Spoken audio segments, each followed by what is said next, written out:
Hello, my name is Ezika Chimezie. I'm from Anambra State, and the title of my innovation is a hybrid inverter system. And I believe I should be the winner of Olandibo 2017 because this hybrid inverter system is one of the most advanced homemade inverter system in Nigeria. It's capable of automatically charging your battery when power supply is available.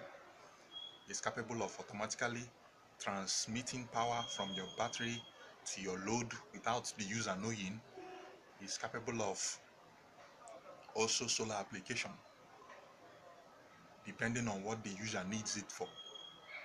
This particular innovation can be used in offices and also in residential premises.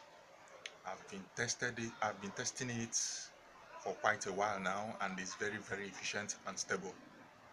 And I believe Olandibo will enable me to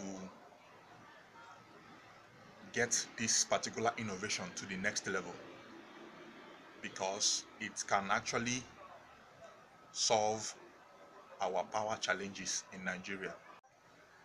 So what I have here is the hybrid inverter. This is the power switch. This is the auxiliary switch. This is the voltage display meter. These are my LED indicators. This is the output socket. This is a protective circuit breaker. And at the back also I have a cooling system, input terminals, positive and negative, and protective fuse.